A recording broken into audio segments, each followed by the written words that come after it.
Well,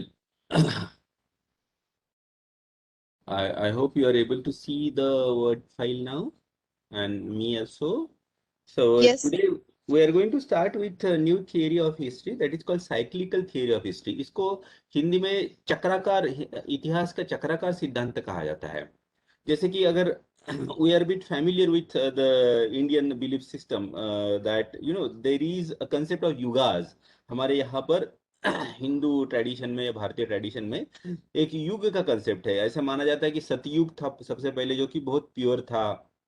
उसके बाद में त्रेता युग आया, प्यूरिटी थोड़ी कम हो गई. फिर द्वापर युग आया, प्यूरिटी और कम हो गई. फिर कलयुग है अभी, और ये कलयुग में मोरल वैल्यूज एकदम नीचे आ गई है. लेकिन इसके बाद में फिर सतयुग आएगा.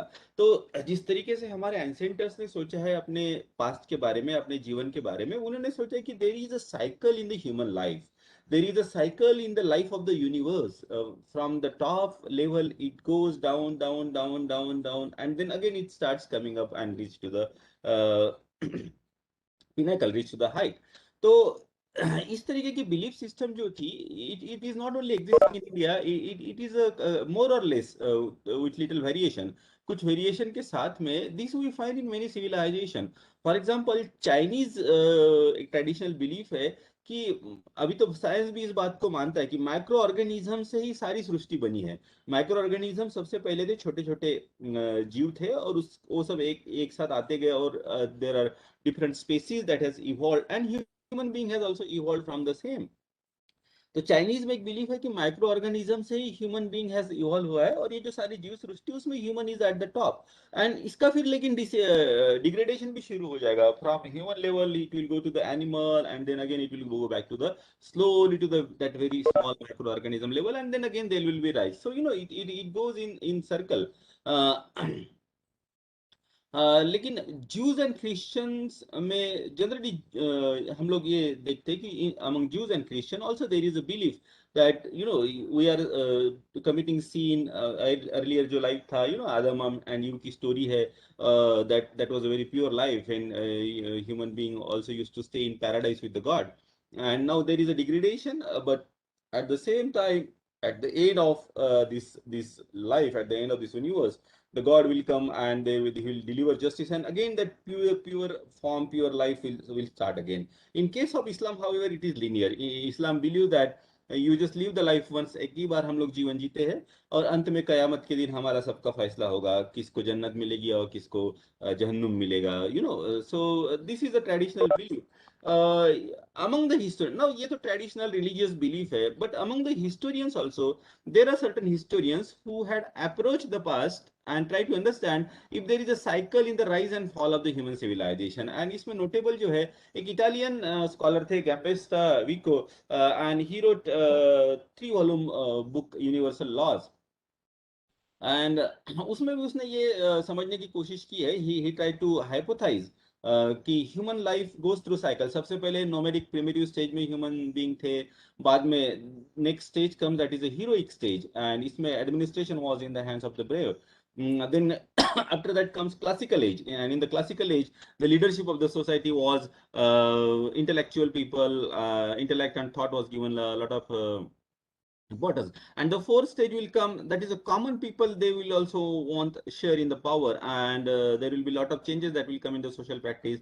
There will be a lot of corruption, and there will be disintegration of society. And after this integration, the human civilization will again go back to the nomadic primitive stage, and again there will be cycle: nomadic, primitive, heroic, classical, and the fourth stage. So we see this kind of cycle. If you remember classical Marxism हमने जब पढ़ा था, तो marks भी ये cycle को देखता है कि there is a primitive communism, and after that comes the stage of slavery, then comes the stage of feudalism, then comes the stage of capitalism, और उसके बाद में फिर से कम्युनिज्म आ जाएगा. So but he doesn't go further. वो कहता है एक ही बार में हो जाएगा साइकिल, जो है वो एंड हो जाएगा. Lastly there will be a scientific communism, scientific socialism, and after that there will be no exploitation, and that is a ideal stage that he tries to project. Well, then there was a person called Oswald Spengler. He was German scholar, and he wrote the book in 2 volumes, that is The Decline of the West. And he also hypothesized sees the cycle.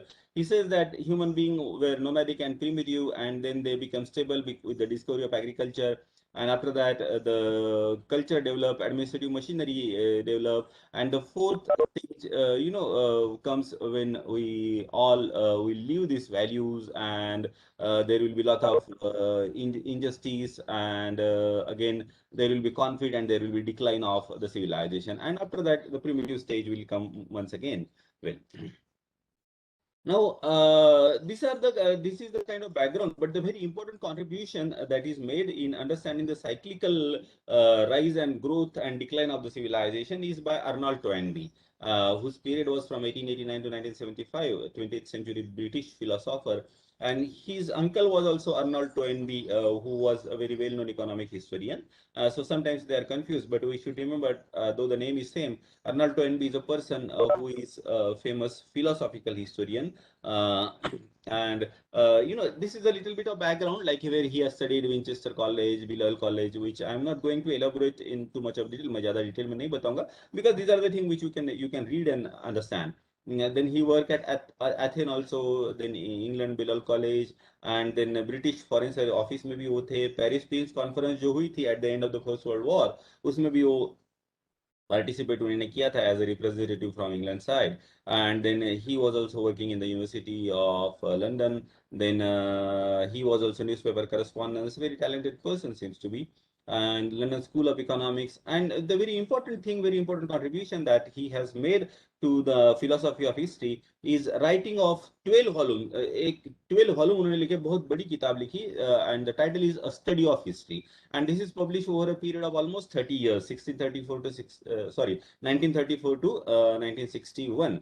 And this made him very famous. It's called one of the meta narrative, एक bigger narrative जो होता है, bigger जो philosophy होती है, वो इसको कहा जाता है. Apart from that, he wrote a number of books like The Nationality and War, The Greek Historical Thought, Civilization on Trial, Historians' Approach to Religion, The World and the West, East to West, A Journey Around the World, Hellenism, A History of Civilization, Mankind and Mother Earth. And this Toynbee's idea and approach to history, we will try to understand from his book, A Study of History. And these are the different volumes named differently. The first is The Genesis of Civilization, how the civilization begins. Second is also talks about how the civilization begins and growth. Then third is growth, breakdown, disintegration, universal state. So the heroic age, I'm not going to elaborate on this detail.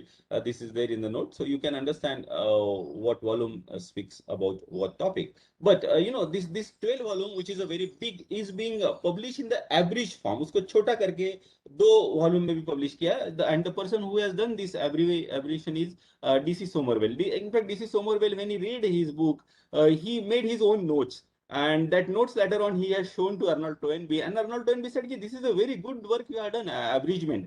किसी को अगर छोटे volume में पढ़ना है, पूरा detail में नहीं पढ़ना चाहते हैं, तो आप इसको पब्लिश कीजिए." And the first average volume of this first to six volume, पहले जो 6 खंड थे 12 में से, उसका एक एवरेज वर्जन पब्लिश किया गया पहले 1946 में. And this also became very popular. बहुत लोग इतने बड़े वॉल्यूम नहीं पढ़ते हैं, तो ये शॉर्ट में वो लोग पढ़ते हैं. और फिर उनको कहा गया, अर्नोल्ड टोइनबी ने कहा कि आप जो अगले जो 6 खंड है 7 से लेकर 12 तक, उसका भी आप एक शॉर्ट वर्जन बनाइए. And then he made that short version also, which is an average version of volume number 7 to 12, which was published much later in 1960 में publish हुआ. And this study of history was a great phenomena. It was a great success in US also. In US itself, more than 7,000 sets of first it was 10 volume, then later on it was enlarged to 12 volume, was publish. And ये जो smaller जो एब्रिजमेंट था, उसके तो 3 lakh copies US में फटाफट बिकते चले गए. टोएनबी को कई जगह पर बुलाया गया लेक्चर्स देने के लिए, और ये जो टाइम मैगजीन जो है, इसमें उनका फोटो भी छप गया कि he is going to be one of the most influential person in the present generation. Now from his book study of history, ये जो उनकी बहुत बड़ी किताब थी, उसमें से हम लोग अगर अध्ययन करते हैं तो इतिहास के बारे में वो क्या कहना चाहते हैं, ये सिविलाइजेशन की ग्रोथ और डाउनफॉल के बारे में उनका क्या क्या ओपिनियन रहा है, इसके बारे में हम लोग जान सकते हैं. So we will summarize his opinion about history as well as about the rise and fall of civilization. अपनी इन किताब में उन्होंने 26 सभ्यताएं जो थी, सिविलाइजेशन जो था, उसका राइज एंड डिक्लाइन का अध्ययन किया. He made comparison of this 26 civilization. और ये वो कहते हैं कि इतिहास को जब हम समझने की कोशिश करते हैं तो we should not think in terms of nation, but we should think in terms of civilization and culture, क्योंकि नेशनल बाउंड्रीज जो है बाद में बनी। उदाहरण के तौर पर ले लीजिए, भारत का इतिहास जब हम पढ़ते हैं तो एंशियंट इंडिया या मेडिवल इंडिया, जब हम हिस्ट्री पढ़ते हैं इंडिया के बारे में, तो we study the history of the present Pakistan, India and Bangladesh, because India, Pakistan, and Bangladesh, they are three independent nations, but that came into existence in 1947, and before that, all this region was combined together. So it was a one cultural zone where Indian civilization existed and flourished.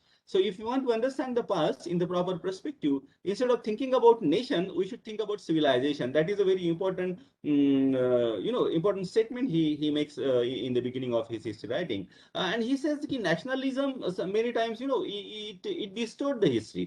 क्योंकि जब हम nationalistic दृष्टिकोण से इतिहास को देखते हैं, जैसे कि हमने पढ़ा है नेशनलिस्टिक हिस्ट्री राइटिंग, वो क्या करते हैं, अपने अपनी अपनी संस्कृति को बहुत अधिक प्रशंसा करने की कोशिश करते हैं। तो ये कहता है कि नेशनलिज्म जो है वो एक इविल है, it glorifies the war and it distort the history. वो ये कहने की कोशिश करता है कि भाई लड़ाई करना अच्छी बात है, जैसे कि इंडियन नेशनलिस्ट अगर होगा तो पाकिस्तान की बुराई करेगा, एंड वो भारत पाकिस्तान लड़ाई में उसको भारत कैसे बहुत बड़ा मिलिटरी स्ट्रांग नेशन है या होना चाहिए, इस तरीके की बातें लिखेगा। तो उससे क्या होगा, it will be distortion of history, will not be able to understand that India, Pakistan and Bangladesh was one cultural unit. There was a culture that was having a lot of similarities, and it flourished together. So that is a very important contribution of his. You should study civilization and not nation. And about the study of civilization, he says ki there are three important dimensions in the study of civilization, that is genesis, growth, and decay. Genesis means how it started, how it grew, and then how it further decayed. And in this genesis, beginning and the growth of civilization, the very important theorization that is put forward by him, that is challenge and response. He says that any civilization comes into existence and grows with challenges and response. And what it is, that means a civilization is growing and they have certain challenges, and it depends on the people of that civilization how they respond to the challenges. And if they respond in a better manner, the civilization will grow. For example, computer was invented in West. Now Indian civilization was not aware of computer, but if we take and accept the computer use of computer, that will lead to our growth. Similarly, English language, it came from outside, but worldwide English language is spoken. So if you adopt the English language, that is your response, how you are responding to the changing situation. For example, Corona came and the schools and colleges were shut down for a very long period. But how the administration have responded? They thought, okay, let us start with online classes, so that at least if not as good as the regular class, but at least something can be done. So with that response, the coming of Corona was a challenge, and response was switching over to the electronic mode of teaching, online mode of teaching. And that is how the civilization growth, he says. So these challenges and response is very important in the growth of civilization. If you don't respond properly, for example, अगर हम लोग कहते हैं कि नहीं corona है, हमारी जान को खतरा है, and we will just stop the class and we will just sit at home, everybody, we will not work. So what will happen is that the economy will be badly hampered, education of the children for years together will be badly hampered, and the civilization may go backward. And other countries, if they adopt this online mode, probably they will be much ahead than us. We will be having a generations. It is a huge phenomenal loss if so many people just sit idle in the home and don't do anything. Now, the very important thing what he states is that the response is given by the leaders of the society, and these leaders, whom he call as creative minorities, these leaders are very small in number. You see, the people who have thought and planned that we should switch over to the online teaching method, they were quite smaller in number, scientists and administrators, and rest of us are just following the instruction. So how this creative minority, the small creative people who are highly intellectual, who have a capacity to think much ahead of their time, it is their response that that decides in which direction the civilization will be growing. And another important thing that he talks about the challenge is that if the challenges are too difficult to cross, then probably that civilization will not survive. Civilization will start disintegrating and decaying. Civilization grow नहीं कर पाएगा. और बहुत कम भी challenge अगर है तो भी आदमी लिथर्जिक हो जाता है. It's like a normal human being. अगर आपको बचपन से सारी चीजें दी जाती है, बड़ी आसानी से सब कुछ चीजें मिल जाती है, आपको किसी के लिए भी परिश्रम करने की जरूरत नहीं है, तो भी आपकी क्वालिटीज डेवलप नहीं होगी. You will and up becoming a very lazy person. And at the same time अगर चैलेंजेस बहुत हाई है जिसको आप मीट नहीं कर पाते, मान लीजिए अनफॉर्चुनेटली अगर किसी बच्चे का जन्म बहुत ही गरीब फैमिली में हो पाता है और उनके पास में इतने भी पैसे नहीं होते कि उनको स्कूल में भेजा जाए, तो उस बच्चे का टैलेंट डेवलप नहीं होगा and he will not be able to grow in life. And that is what is true about civilization as well. If the challenges are too heavy, probably civilization may not survive. If the challenges are too less, the people will become lethargic and civilization will not grow. So there should be a very proper balance. It's like a golden mean, not too tough, not too easy. And that is how the civilization grows. I hope you understood this challenge and response. That is a very important thing. And then, in case of challenges and response, as an presence of that minority, intelligentsia, creative minority is very important. And we see here, he gives importance to the response of the creative minority, and he doesn't say that it is a race which is important for the development of civilization. कोई वंश महत्वपूर्ण नहीं होता है सभ्यता के विकास के लिए, ना कि ज्योग्राफिकल सिचुएशन महत्वपूर्ण होती है. उदाहरण के तौर पर अगर रेस इंपॉर्टेंट होती तो ग्रीक लोगों ने पहले बहुत सिविलाइजेशन अच्छे से डेवलप किया था, भारत में आर्य लोगों का सिविलाइजेशन बहुत अच्छे से डेवलप हुआ था, लेकिन ये दोनों सिविलाइजेशन की बाद में डिक्लाइन हो गया, इसको बाहर के लोगों ने आके जीत लिया. तो इसका मतलब क्या, race is not an important factor, जो कि वेस्ट ने हमको सिखाने की कोशिश की. इंपेरियलिस्टिक हिस्ट्री में हमने ये बात पढ़ी है कि the Britishers they tried to project that they are from the superior race, but here Arnold Toynbee he questions the importance of race. At the same time, Africa is a very rich continent in terms of the geographical resources. But Africa is not a developed country. So here, it is not the race, it is not the geographical resources that is important factor in the development of the civilization. What is important factor in the development of the civilization is the presence of creative minority, and you can find them anywhere, any race, any country. So next, he classifies the civilization into different category: Western civilization, Arabic civilization, Iranian civilization, Hindu, Hellenic, and Egyptian civilization. Well, and he also defines growth now. He says that growth is not just an expansion of the kingdom. The growth is based on spirituality. He says that when the people start looking inward, they do introspection, they do self-articulation. That is where the real progress lies. And this progressive and this process, he call it as etherealization, that is spiritual purification. So very ethical, high standard and moral elevation a civilization should have, and this bring Toynbee to very close to the religion. He starts talking like a religious person. And he says that highly developed civilization usually they have important place in ethic and morality. So his thoughts are many times very similar to Vedanta and Mahatma Gandhi.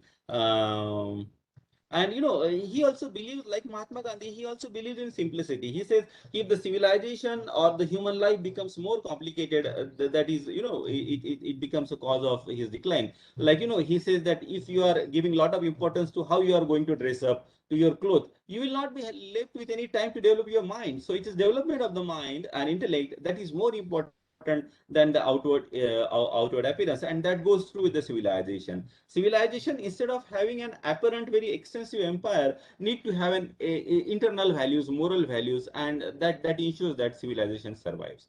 Now, apart from this challenge and response, there is another theorization that he does, that is called withdrawal and return. Now withdrawal and return means what? किसी civilisation की growth में कोई बहुत बड़े challenges उसके सामने आ सकते हैं और उस चैलेंजेस को ओवरकम करना थोड़ा डिफिकल्ट होता है. In that case the civilization withdraws for few centuries and then comes back again. For example, अगर हमें लंबी कूद लगानी होती है तो क्या करते हैं हम लोग, एक दो कदम पीछे जाते हैं and then we are able to jump long.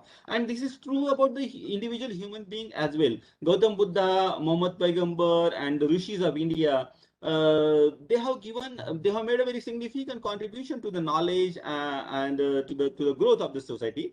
लेकिन वो बीच बीच में विड्रॉ भी कर जाते थे, जैसे गौतम बुद्ध विड्रॉ कर गए थे। मोहम्मद पैगंबर के बारे में भी यही कहा जाता है कि he has gone to the mountain and stayed there for a very long period and then he came back with a knowledge that is revealed to him. Similarly rishis withdraw कर जाते थे। तो ये विड्रॉ करना क्या होता है, this is withdrawal is you are gathering your strength, you are doing introspection and then you come out with the very creative ideas that will help the society in its growth. So this is called withdrawal and return. Withdrawal means you are not defeated, but you are temporarily going back and then you will come back with a vigor. You will come back with more energy. You will come back with more novel, more important thoughts. So this is withdrawal and return. And now decline and decay. Now why the decline stops? Why the decline starts and the civilization decays? See, in the first theorization, challenges and response, मैंने आपको बताया था कि Arnold टोइनबी कहते हैं कि ये जो creative minority जो होती है, when they respond favorably to the challenges, when they respond properly to the challenges, the civilization will grow. But at the same time, decaying की जब स्टेज आने लगती है, when this creative minority is not able to respond properly to the challenges. On the other hand, this creative minority, they tries to keep power in their own hand. They become very tyrannical and they implement tyrannical law. They start torturing people, and that is how the civilization starts decaying by itself. He says that civilization is not generally destroyed by the outside invasion. It is when the people are, especially the minorities, the creative intellectual minorities, when they are not able to respond properly to the challenges, that is when the civilization decays. And then he says the civilization mostly it dies because of self-annihilation. It commits suicide by not responding properly to the challenges.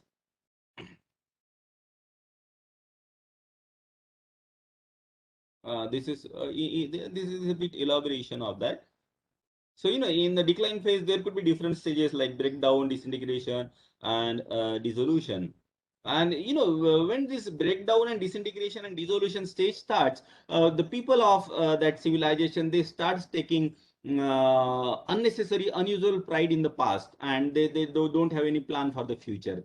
They just live in the dreamy world, like हमारे ancestors ऐसे थे, हमारे यहाँ पर तो ये भी था, but they don't address the current problem, and that is the indication that this civilization is on the declining phase. All right. There will be, when the civilization is on the declining phase, there will be a lot of infighting, there will be a lot of wars, and finally there will be a lack of self-control also. People, they will not follow the moral values, and these are the indicators that Arnold Toynbee says that are indicator of the declining civilization. So he gives different indicators that civilization is on the decline. Like there will be an idealization of the past. We will dream about future, but we will not address about the present issues. So this is Toynbee's three important things you must understand. That is challenge and response. Challenge should be the proper challenge. If it is too heavy, we will not survive, civilization will not survive. If it is too less, civilization will not grow. Then there is a withdrawal and return, and the declining generally starts because the minority, they tries to hold on to the power and they don't want to address the problem, they don't respond properly, and mostly the civilization dies by suicide and not by outside circumstances. What Toynbee said, Toynbee ने जो बातें कही है उनको कुछ कुछ बातों के लिए क्रिटिसाइज भी किया जाता है। ये कहा जाता है कि Toynbee he doesn't speak like a historian at number of places, but he speaks like prophet. क्या होने वाला है? He speaks like a religious person. And that seems to be true. This too much of spirituality, too much of self-articulation, self-etherealization. He called it etherization. That is spiritualization of the civilization. All right. Well, in case of decay and decline, he also says that it is quite possible that civilization might start declining, but not necessary that it will disintegrate altogether. If the civilization is having moral values, the civilization may come back and thrive and survive once again. It is believed by the many historians that Arnold Toynbee has planned beforehand. पहले उसने सोच लिया था कि उसको क्या लिखना है, and then he made use of the selective resources to justify his theorization. It is not an objective history. That is what is the complaint against him. But in spite of that, his contribution is phenomenal. The very important thing is that he gave us an idea that instead of studying about the history of the nation, we should study the history of civilization. That is a very important idea. Second thing is that he rejected any importance to the race or geographical features or geographical resources, but he gave more importance to the creative minority. And he is a person who highly praises the Eastern civilization, like Indian civilization and Mahatma Gandhi and so on and so forth. He doesn't, he doesn't follow the prevailing pattern in the Western academics, that is the European culture is superior. He don't believe that. So these are his important contribution, and in a way his approach is very novel, very big work he has done. So this is about the cyclical theory of history and Arnold Toynbee's work. I told you about what is the meaning of cyclical. You see the cycle, rise and fall of the civilization and again rising. And the very important person who has made contribution to this is Arnold Toynbee, a study of history, where he talks about the challenge and the response, withdrawal and return, and how the things, how it decays. He is being accused of not being a very scientific historian, but he talks like a prophet. But nevertheless, his work is very important. He rejects the concept of a racial superiority of the West. He goes away from the Eurocentric history writing and gives lot of space to the Eastern civilization. Eastern civilization, India, China को भी उन्होंने अपनी writing में काफी importance दिया है. So this is where the cyclical theory of history ends. In case you have any doubt, you may.